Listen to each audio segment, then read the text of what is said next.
presentar a nuestro siguiente expositor.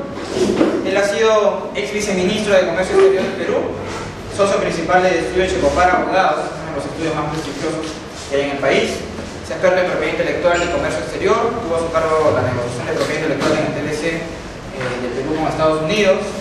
Ha presidido la sala de propiedad intelectual del Tribunal de Indecopi, abogado de la Universidad de Lima y MBA de SAM, profesor principal, prospector de propiedad intelectual de la Universidad de Lima y miembro del Consejo Consultivo de la Facultad de Derecho de la Universidad del Pacífico.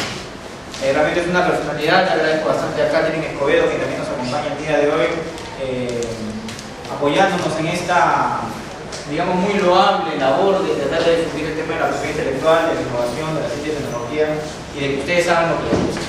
¿Ya? Por favor, recibamos un fuerte aplauso al doctor Luis Alonso García Muñoz Nájera.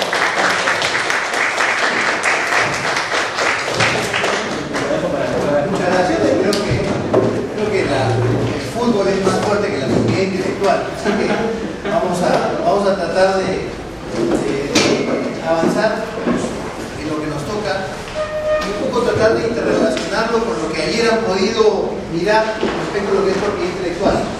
Hemos hecho algunos cambios con algunas consideraciones, pero yo quisiera empezar esta charla con ustedes hoy en la tarde mirando un video. Quería mostrarles a ustedes un poco lo que nosotros, los peruanos y países como los nuestros, no estamos acostumbrados a hacer, y es a planificar el futuro en función a una capacidad que sí la tenemos.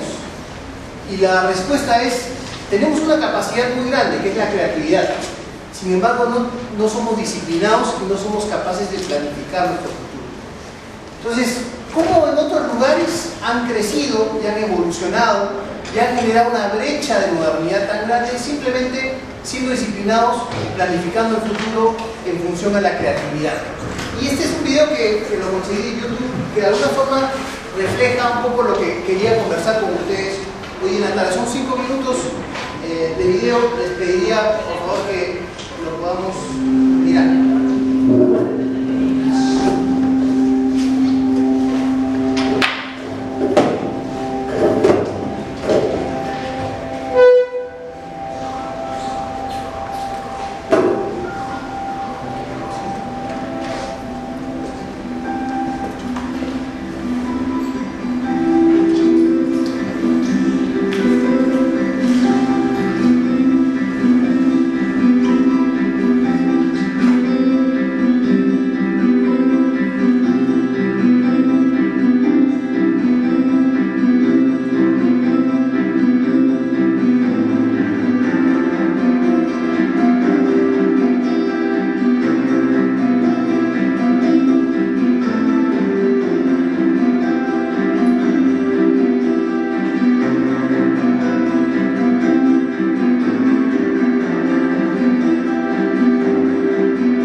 sacar de este video? ¿Qué ideas podrían surgir de este video?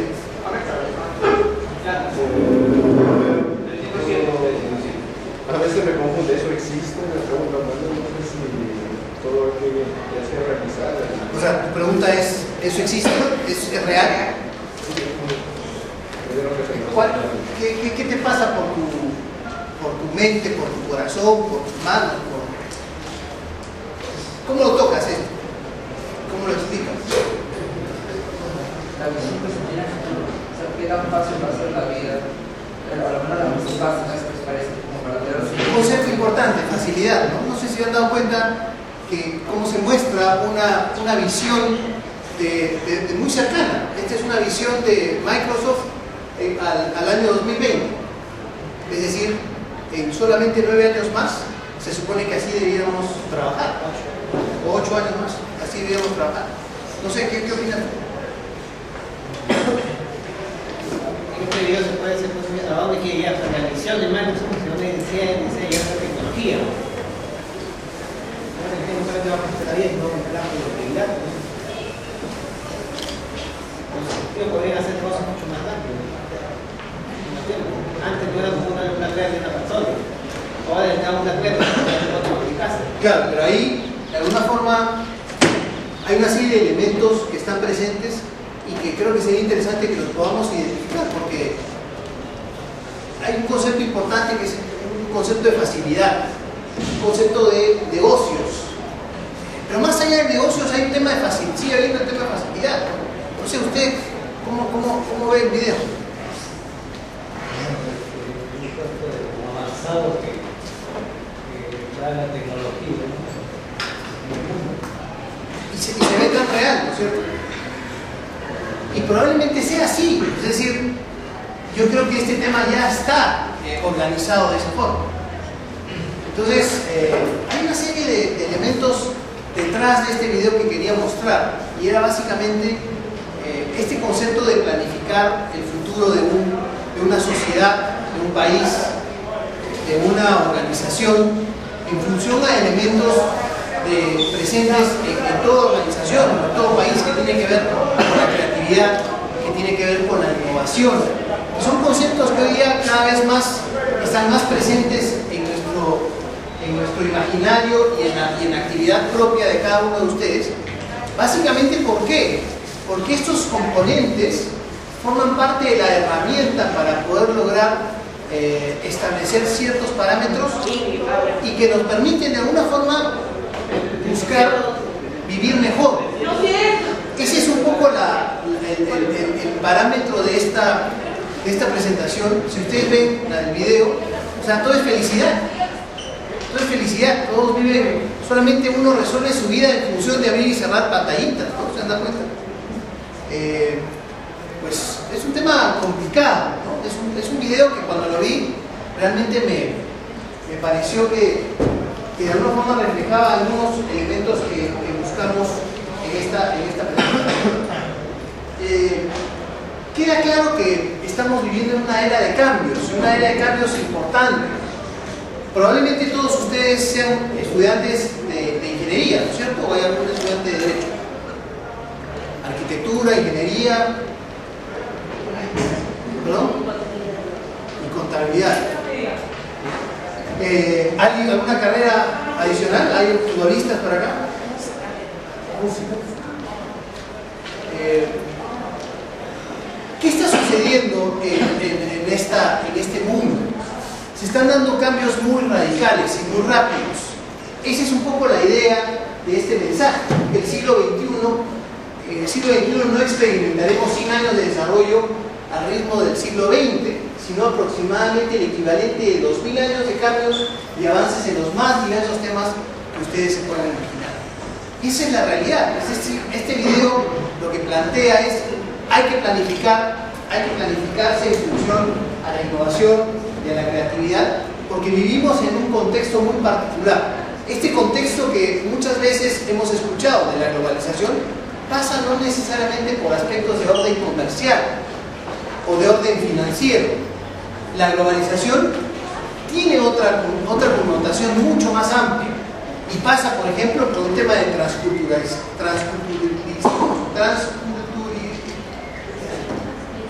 transculturizar, pasa por elementos como, por ejemplo, enfermedades globales, pasa, por ejemplo, con temas que tienen que ver con temas migratorios. No nos hemos dado cuenta, pero hoy día es mucho más fácil viajar. Yo recuerdo cuando yo tenía 15 años y salí de viaje por primera vez en mi vida, fue el viaje del niño Goyito. Fue complicadísimo viajar, no solamente porque costaba muchísimo a mis padres, sino que viajar fue todo un problema, fue dificilísimo. Hoy día estoy mandando a mi hija, por ejemplo, de viaje y fluyó tan rápido. Si lo pongo en comparación, hoy día las cosas fluyen más rápidamente. Y esto tiene que ver con la forma como nos hemos acercado, cómo estamos acercando las cosas. Y este video también de alguna forma representa esta visión de cómo en una sociedad podemos vivir más fácilmente y mucho más acotados. ¿Cuáles son los elementos que están determinando, por ejemplo, los cambios más importantes frente al tema que nos toca el día de hoy, que es la propiedad intelectual? Dos aspectos importantísimos y que lo vemos también en el video: los desafíos tecnológicos y el entorno digital.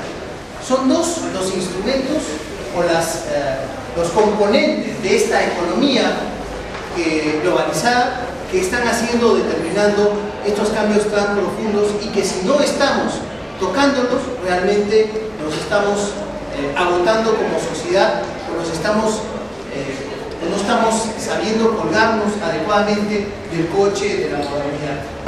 Los desafíos tecnológicos y el entorno digital.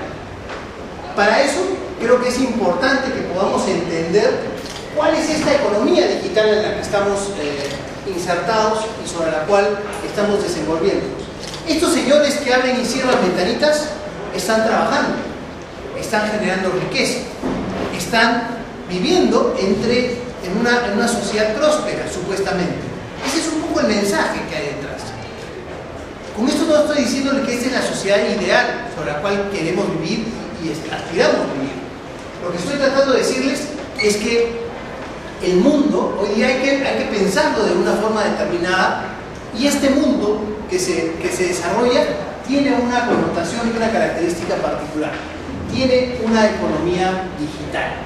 Esa es la realidad de la milanesa para poder entender todos los conceptos en materia de propiedad intelectual, en materia de innovación, en materia de desarrollo tecnológico, en materia de promoción de la innovación. La economía digital. Y esta economía digital, dentro de toda esta conceptualización plasmada en el video, tiene tres componentes que la hacen real. Por un lado, el concepto de economía, es decir, es una economía virtual que tiene ciertas características. Es una economía global, y global en el sentido de que pasa no necesariamente por este concepto clásico de la globalización, sino que es una economía en la cual se insertan esquemas de redes económicas globales, donde hay una cadena de valor sostenible en el tiempo. Es decir, hoy día las empresas tienen que generar valor para sostenerse en estas economías llamadas globales dentro de una economía digital. Es importante, por ejemplo, mirar que en estos tiempos de este tipo de economía, los mercados nicho están teniendo mayor relevancia que los mercados masa. Es la gran discusión hoy día en países como los nuestros, que generamos bienes sin valor agregado. Es decir, los mercados nicho están teniendo una relevancia mayor. Es decir, este componente de la economía, dentro de la economía digital, tiene características muy puntuales y que hacen mirar este escenario económico global particularmente especial. El segundo tiene que ver con la virtualidad. Lo vemos en el video. Es decir, la virtualidad es el segundo componente de esta economía digital. ¿Y a qué me refiero con la virtualidad? Concretamente, es una economía sustentada en Internet. Es decir, en Internet es el instrumento por el cual la economía digital se desarrolla y vive. Y si no, ustedes son la generación del Internet. No, ustedes no podrían vivir sin Internet, o alguno de ustedes podría pagar su computadora 2 días seguidos. No pueden. No pueden vivir sin Internet.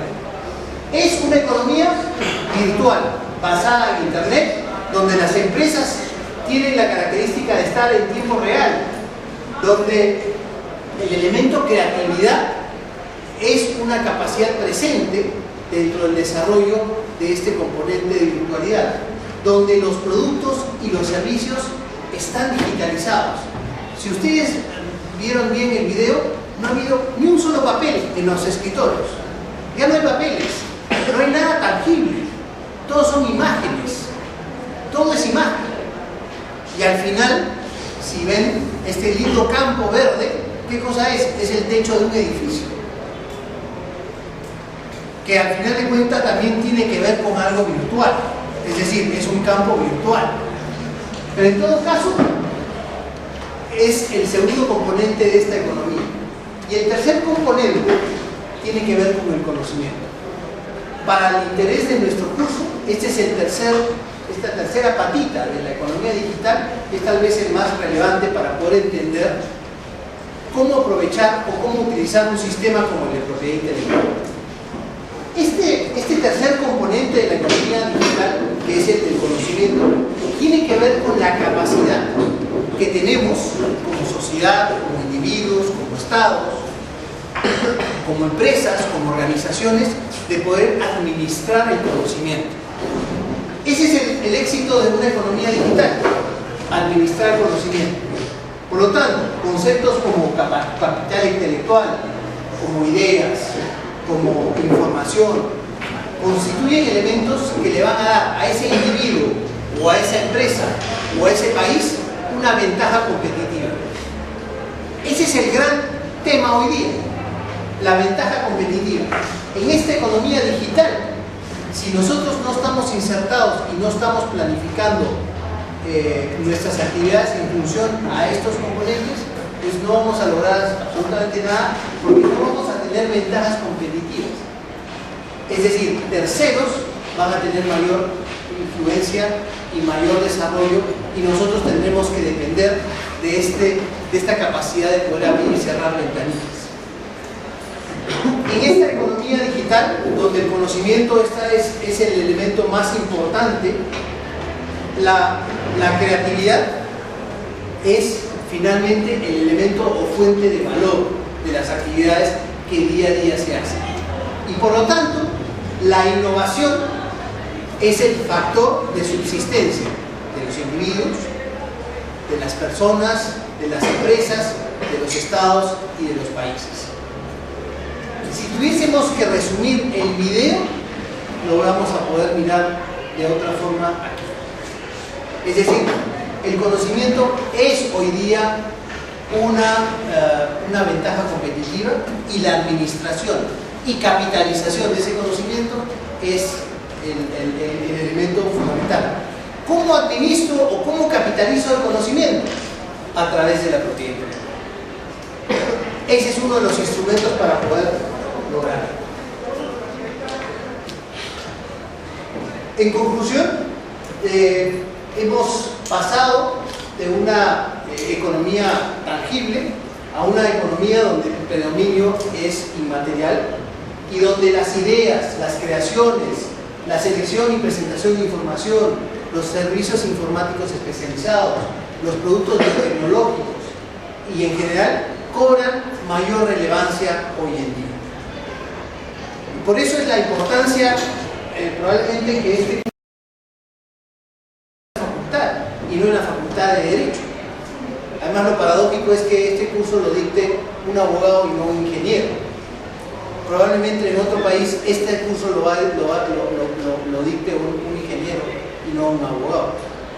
Y tiene que ver justamente con la capacidad o la posibilidad de tener más herramientas para plantear esquemas de innovación y capacidades de desarrollos innovativos y culturales.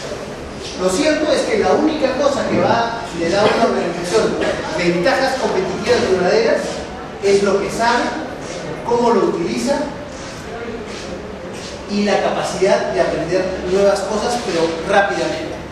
Esa es finalmente la ventaja competitiva que estamos planteando hoy en día. Hay dos conceptos adicionales que es importante que ustedes tengan en cuenta dentro de lo que significa la propia administración de ese conocimiento. Por un lado, la gestión del conocimiento y por otro lado, la gestión del capital intelectual. ¿Qué cosa es la gestión del conocimiento? No es más que facilitar, gestionar actividades relacionadas con el conocimiento, con el objeto de reunir información o conocimiento, capturarlo, transformarlo y explotarlo. Esa es la gestión del conocimiento. Había que preguntar, por ejemplo, si es que las empresas peruanas, esta gestión del conocimiento que se hace, sin duda, se hace con conocimiento, es decir, con conciencia de que estamos administrando un conocimiento y que estamos gestionando creación, captura, transformación y explotación de esta gestión del conocimiento. Pero este tema no queda ahí, porque normalmente vamos a darnos cuenta que las empresas y las organizaciones normalmente siempre van a gestionar el conocimiento, porque siempre va a dar vueltas en la innovación, va a dar vueltas la creatividad en una organización. Lo que tenemos que hacer es de esta gestión del conocimiento hay que pasar a la gestión del capital intelectual. Y esto tiene que ver con la posibilidad de construir y gestionar activos intelectuales desde una perspectiva empresarial estratégicamente y gerencialmente. Es decir, no basta con saber administrar ese conocimiento, sino que además hay que establecer determinadas estrategias que pasan, por ejemplo, por decidir patentar, por decidir entrar al mercado bajo una marca o protegerlo bajo los esquemas de un sistema que protege obras del intelecto humano, o a través de un diseño industrial, o incluso meterlo debajo del colchón y guardarlo como un secreto empresarial. Es decir, eso es saber administrar un sistema integrado de lo que es. Hay un tema importante que hemos podido observar del video y tiene que ver con la brecha de modernidad que probablemente lo hemos sentido. Es decir, ustedes se imaginan en 8 años más sentados en estas carpetas abriendo y no teniendo un cuaderno ni plumones, sino que tengan la capacidad de estudiar en una carpeta digital como la que vieron en el video. ¿Se imaginan? ¿Ustedes creen que va a ser posible eso? ¿Creen que la Universidad Católica en el año 2020 van a poder estudiar sentados en carpetas digitales? No lo sé. Esperemos que sí. Pero en todo caso, el punto que les planteo es este tema de la brecha de la modernidad. Y esta brecha de la modernidad pasa justamente por la incapacidad que a veces tenemos de no administrar adecuadamente este conocimiento que estoy planteando. Y en ese sentido, la brecha de la modernidad pasa, por ejemplo, por el hecho de que los países latinoamericanos pueden resolver todos sus problemas estructurales en términos de gasto público, inflación, deuda externa, corrupción. Podremos resolver esos elementos que forman parte de nuestros sistemas estructurales de los países latinoamericanos. Pero el tema es que vamos a seguir siendo pobres. ¿Y por qué vamos a seguir siendo pobres? Porque no tenemos la capacidad de generar productos sofisticados. ¿Y por qué no tenemos la capacidad de generar productos sofisticados?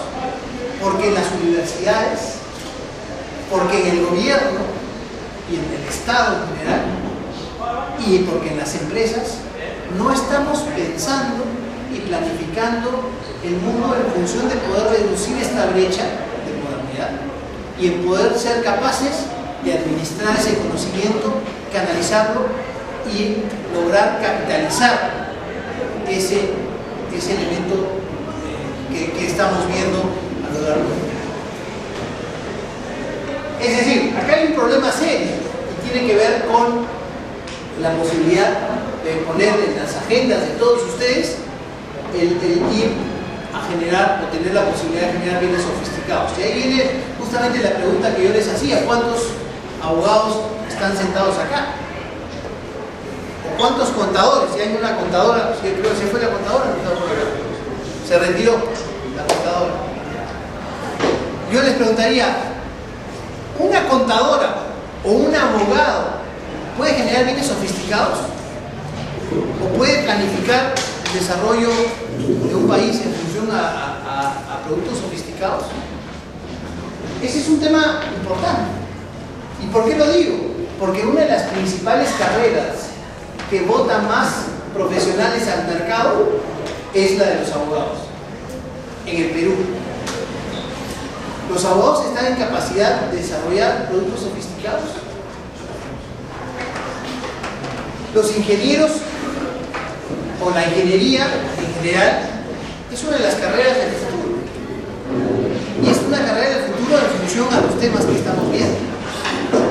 Y esa es un poco la idea que quería compartir con ustedes para poder entender si es que en 20 años vamos a poder lograr estar sentados en carpetas digitales y poder cerrar las brechas digitales en general. Lo cierto es que dentro del esquema de poder competir agregando valor, son tres los componentes que exige el mercado. Por un lado, la necesidad de investigar. El segundo componente, la necesidad de innovar. Y el tercer componente, la necesidad de tener una estructura de calidad. Es decir, que si es que hoy día queremos salir a competir en el mundo, sea vendiendo lo que fuera, sea produciendo lo que sea inclusive generando música como un elemento de valor, necesitamos haber realizado esos tres pasos necesariamente o tener dentro de nuestra estructura de negocio estos componentes: investigación, innovación y calidad. Investigación es una tarea importante para poder lograr llegar a la innovación. ¿Y la innovación qué cosa es? La innovación no es más que entrar al mercado de una manera diferente y constantemente renovación o nuevos cambios. Es decir, para poder llegar a hacer innovación o lograr innovar algo, tengo que haber investigado. Y son pasos necesariamente. Pero yo no me puedo quedar con estos dos componentes simplemente. Necesito el concepto de la calidad. Y el concepto de la calidad desde la óptica de la estructura de la calidad.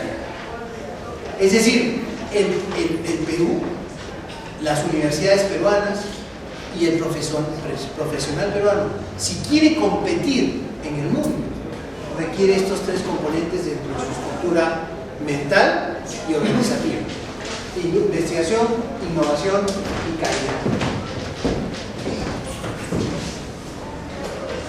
Hay algunas formas que permiten medir la capacidad que tiene un país para producir, proteger y aplicar esto que estamos viendo, el conocimiento.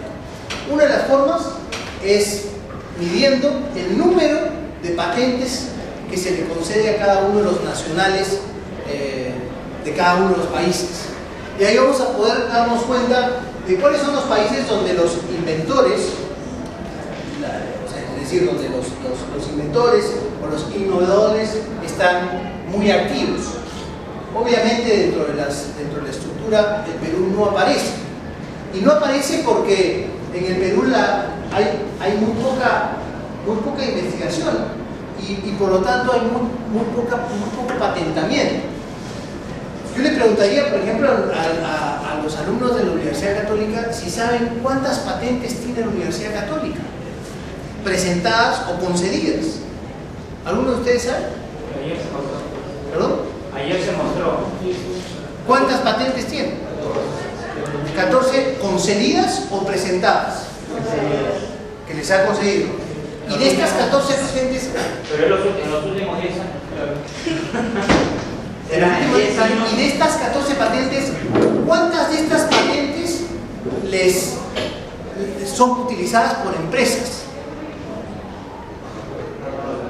Yo recuerdo hace muchos años, cuando fui director de la oficina de patentes de Copy, teníamos un problema, y era que hasta ahora lo tiene: no teníamos examinadores externos de patentes. Entonces coordinamos con la Universidad Católica, con el amigo Ismoes, para ver la posibilidad de preparar examinadores externos, ingenieros de la Católica, para que puedan dar servicio. Y en algún momento que estábamos coordinando, me invitaron a asistir a una reunión donde traje justamente a un personaje del extranjero, y vinimos acá y nos mostraron una clase de robótica. Acá en la universidad había unos robots que estaban pegados en el techo, unos insectos, ¿no? Incluso nos enseñaron, nos hicieron una prueba de cómo caminaban estos robots. Este personaje que era del extranjero, cuando ya nos regresamos, me dijo: una pregunta, ¿esta es la Universidad Católica?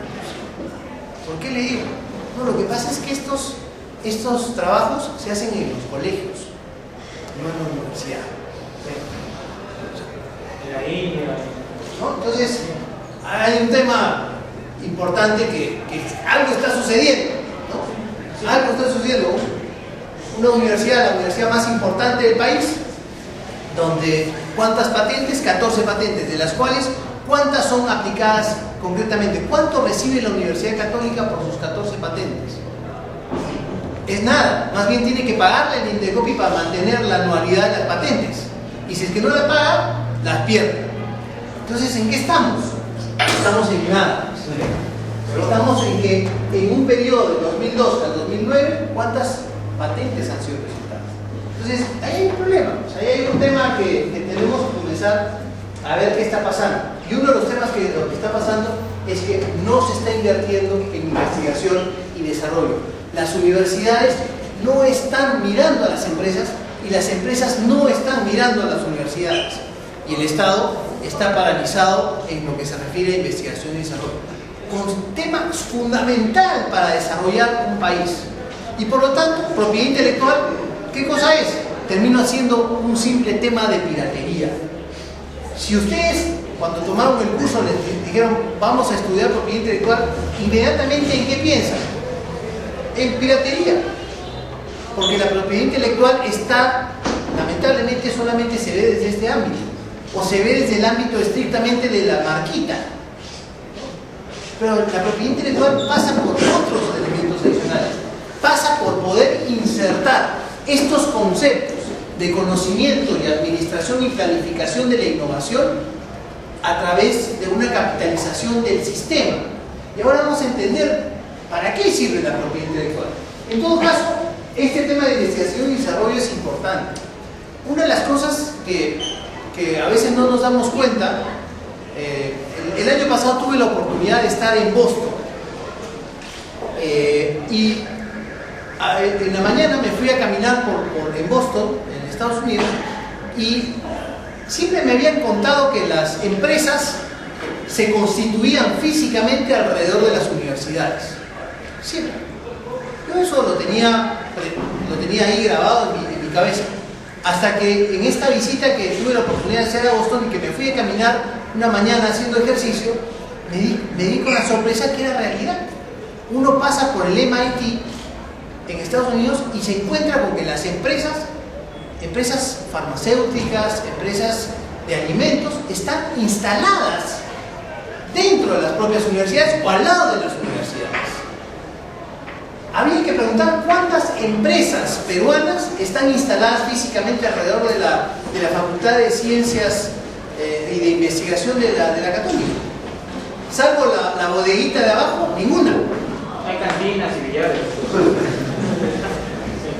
Ese es un tema importante que hay que tener en consideración. La investigación y desarrollo. Simplemente, y les pido disculpas si tengo que pasar muy rápidamente, pero creo que tenemos que organizar. Dentro de este concepto de planificar el futuro en función a lo que es la innovación y desarrollo, hace muy poco China, que es un país recontra planificado y que tiene planificada su vida en función a quinquenios, y no solamente dentro del ámbito económico, sino en general lo que significa los desarrollos tecnológicos. China mandó a hacer un estudio para poder determinar cuáles eran las 7 tecnologías promisorias para el año 2020. Increíble cómo hablar del 2020 es ahorita. Así cuando saqué el video de Microsoft al 2019 o 2020, esto es ahorita, 8 años. En 8 años ya estamos en el 2020, ¿se han dado cuenta? Bueno, en el 2020 los chinos han hecho un estudio para ver cuáles son las tecnologías y los posibles desarrollos tecnológicos y el potencial impacto que pueda tener en el mundo. ¿Por qué creen que los chinos han hecho este estudio? ¿Porque les gusta predecir el futuro? No, porque ellos aplican políticas, países como China, bueno, Europa ya no creo que ahora no está pensando en políticas de innovación, pero está más pensando en cómo salvar su pellejo del euro. Pero en todo caso, los países desarrollados sí están pensando de alguna forma en estos esquemas, es decir, poder planificar. ¿Para qué planificar al año 2020 respecto de los desarrollos tecnológicos futuros? Básicamente para ver dónde impulso una serie de actividades, por ejemplo, propiedad intelectual, por ejemplo, desarrollo de políticas en materia de innovación, ciencia, el tema comercial. ¿Cuáles son las 7 tecnologías promisorias? Energía solar de segunda y tercera generación, comunicación móvil e identificación de radiofrecuencias, bioensayos rápidos para la detección de agentes patógenos. Este, por ejemplo, es un claro ejemplo de lo que se viene a futuro. Enfermedades globales. ¿Se acuerdan de la gripe aviar? Donde se enfermaba uno y trasladaba la enfermedad de un continente a otro continente rapidísimo. Bueno, acá tienen casos puntuales donde van a haber desarrollos y donde debería comenzar a pensarse en membranas y filtros modernos para purificar el agua. ¿Por qué? Porque no va a haber agua. ¿Y dónde vamos a tomar agua? ¿Sabe Dios? Pero tendremos que purificarlo el agua para poder tomarlo, porque no va a haber mucha agua. Diseño de medicamentos a escala molecular, manufacturas ecológicas y vehículos eléctricos e híbridos. Ese es el mundo en el año 2020 y sobre el cual ya hay países que han trabajado en temas comerciales, económicos y de planificación de innovación. ¿Alguno de ustedes ya empezó a trabajar en ello? ¿Sí? ¿Dijo? ¿Alguien dijo usted? ¿En automóviles híbridos? Y el último cuadro, para poder dejar esta parte que quería un poco sensibilizar, tiene que ver con la pregunta de cuál es el Perú que queremos en el año 2040. Fíjense ustedes que hoy día a las 3:30 de la tarde, un día de partido, están viendo un tipo a decirles que hay que planificar el futuro. Gracias. ¿Qué queremos? ¿Cuál es el Perú que queremos en el 2040? Fíjense ustedes este estudio tan interesante. Este cuadro lo que hace es presentar un supuesto donde Corea y Chile crecen al 5% anual a partir del año 2015 y el Perú crece al 9% anual a partir del año 2016. Ese es el supuesto. Y lo que hace este supuesto es, bajo esta premisa, Perú sin innovación y Perú con innovación. Es decir, innovación implica todas estas políticas que estamos viendo. Perú sin innovación, fíjense ustedes cómo crece. Por debajo de Chile y por debajo de Corea, para poner dos ejemplos concretos de competidores. Perú con innovación, fíjense ustedes cómo se dispara. Es decir, dentro de un componente económico más innovación, un país cómo puede despegar. Y eso es lo que estoy tratando de darles conciencia de que el tema de propiedad intelectual no es un tema estrictamente registral, no es un tema de piratería o de perseguir a los infractores. Tiene que ver con un tema de políticas públicas, tiene que ver con un tema de tomar conciencia de lo que significan estos elementos. ¿Por qué? Porque cuando hablamos de innovación está presente el tema de propiedad intelectual.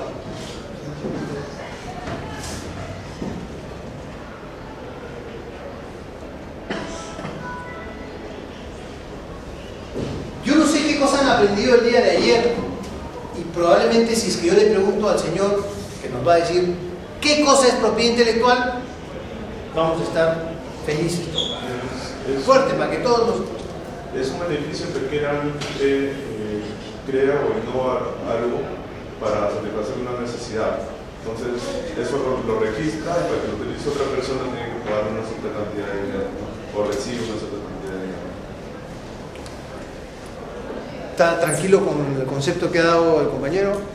¿O usted ayudaría a dar otra idea adicional? Fuerte. Eso es. ¿Alguien que tenga algo que decir?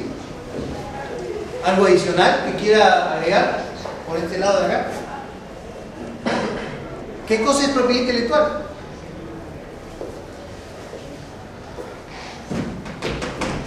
La propiedad intelectual, para que sepan, es un sistema, y no lo voy a plantear del ámbito jurídico, sino estrictamente económico.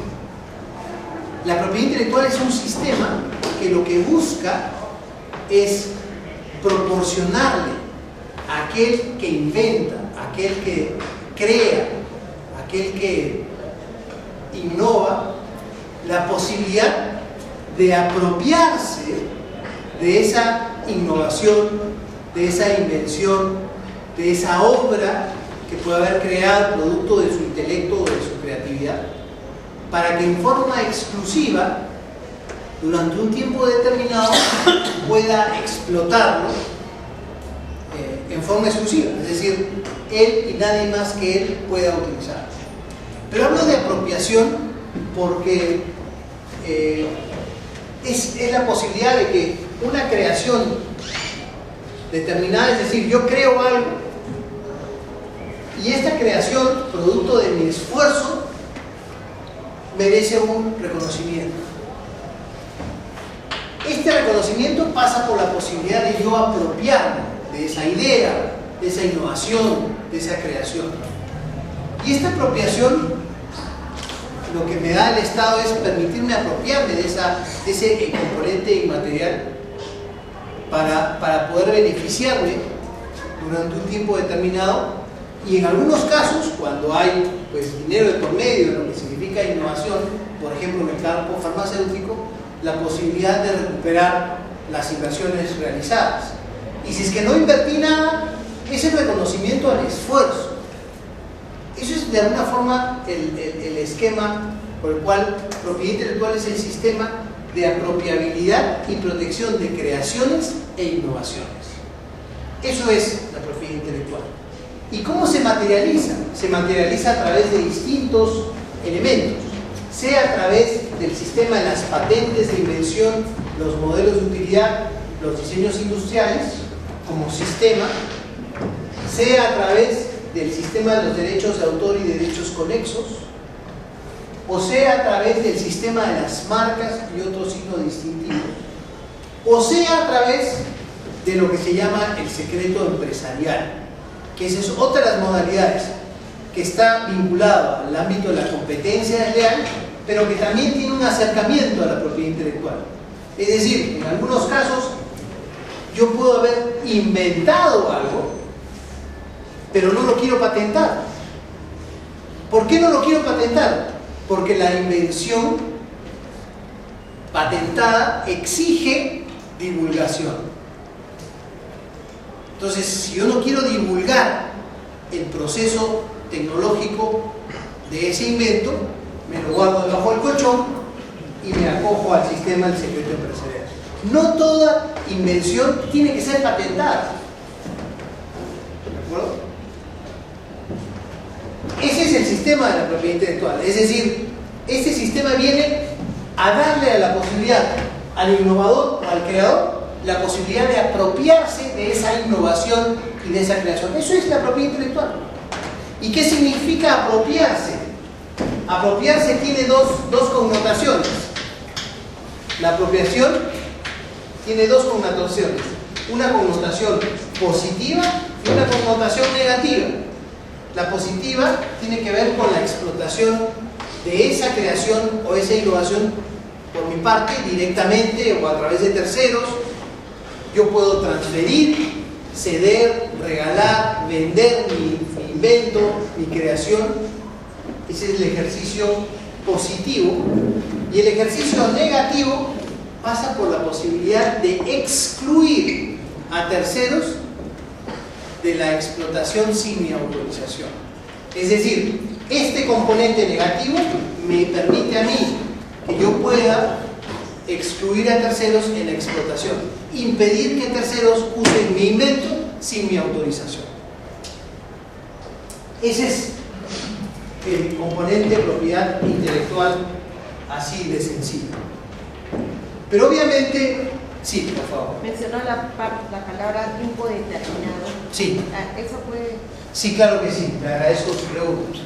Este sistema de apropiación tiene ciertas características. La primera característica es que este sistema es temporal. Todos los derechos de propiedad intelectual son temporales. Es decir, esta apropiación es temporal.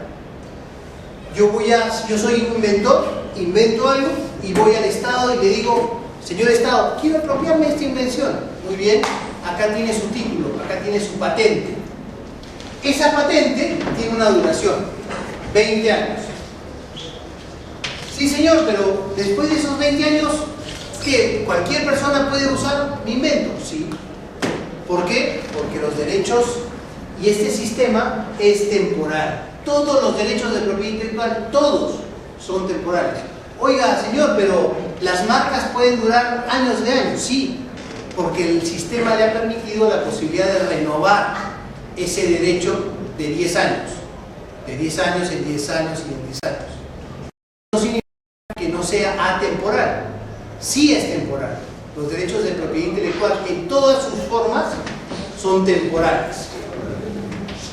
Ese es el primer componente. El segundo componente es que son territoriales.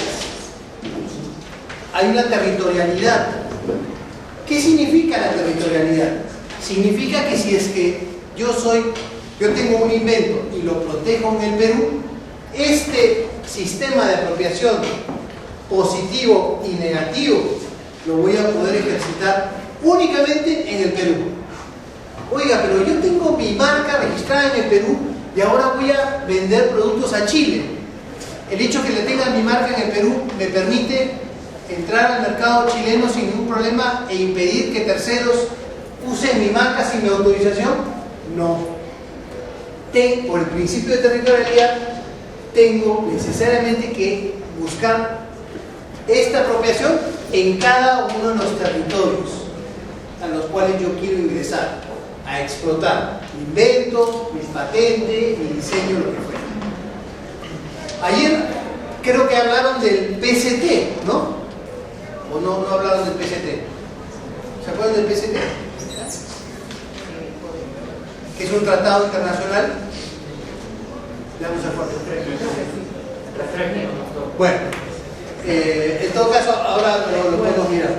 Entonces, temporalidad, territorialidad.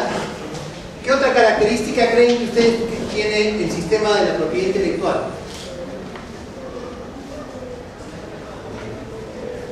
Todos los derechos de propiedad intelectual tienen límites